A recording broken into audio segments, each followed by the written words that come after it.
Eğer hareket eden bir uçaktan paraşütsüz atlamak zorunda kalırsanız hayatta kalma ihtimaliniz oldukça düşüktür.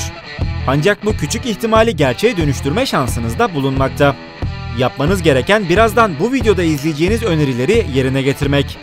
Umarız ki bu ipuçlarına kimsenin ihtiyacı olmaz. Ancak yine de uçaktan düşerseniz hayatta kalmanız için gerekli ipuçları karşınızda olacak.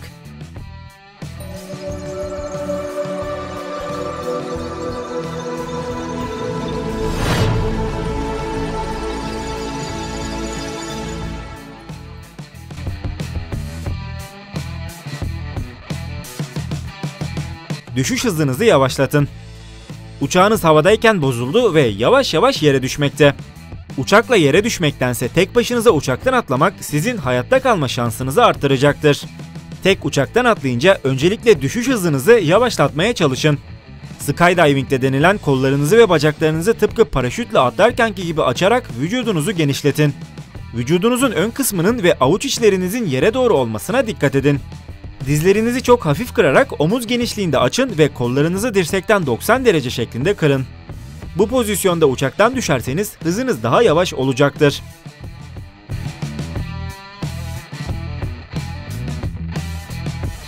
İneceğiniz yere kendinizi yönlendirin. Uygun düşme pozisyonu aldıktan sonra nereye düşeceğinizi kararlaştırmak için altınızdaki araziye bakmalısınız. Derin su, kar, yeni ekilmiş veya çalılık yumuşak zemin ve ağaçlarla kaplı yerlere düşerseniz yaşama şansınız artacaktır. Yüksekliğinize göre yere çarpmadan önce ortalama 1 ile 3 dakika arasında zamanınız bulunmakta. Bu düşüş sırasında seçtiğiniz yere doğru hareket etmek için sağa veya sola doğru vücudunuzun üst kısmını çevirmeniz gerekmekte.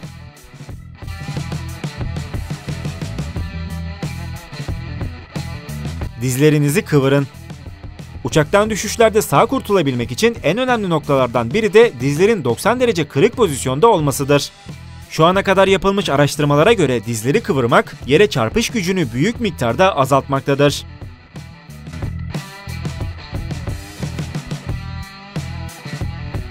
Bir diğer önemli ipucuysa uçaktan düşerken panik yapmamaya dikkat etmeniz. Belki bunu söylemesi buradan biraz daha kolay. Ancak istatistiklere göre uçaktan düşen pek çok kişi daha yere düşmeden ölmekte. Bunun sebebi ise paniklemeden dolayı vücudun kendini kapatması ve yaşam fonksiyonlarının durmasıdır. Yine yapılan araştırmalara göre uçaktan düşüşlerde sakin kalabilenlerin panik halinde düşenlere oranla daha az yaralandıkları ve kurtulma şanslarının daha yüksek olduğudur.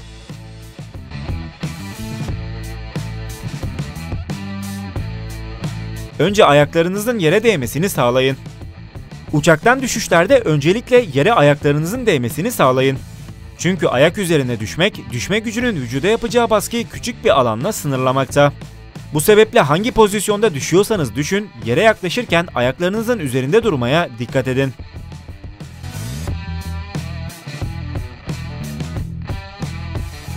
Yuvarlanırken kafanızı koruyun. Uçaktan düştüğünüzde ve yere temas ettiğinizde genellikle havaya zıplayıp yuvarlanırsınız.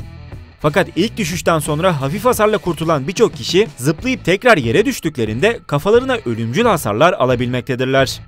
Bu nedenle düşüş sırasında kafanızı kollarınızla korumaya ve dirseklerinizi ileride tutmaya özen gösterin. Bu sizin kafanıza ölümcül darbe almanızı engelleyecektir.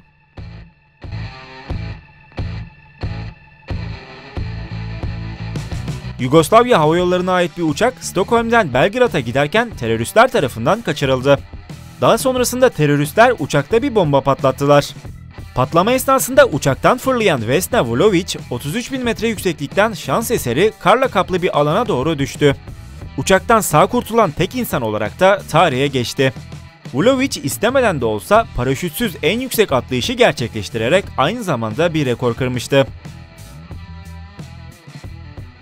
Yani videoda duyduğunuz taktikler her ne kadar imkansız gibi gözükse de bu şekilde uçaktan düşüp sağ kurtulan insanlar bulunmakta. O yüzden bu hareketler sizin yaşama şansınızı %1 bile artıracak olsa denemekte fayda var.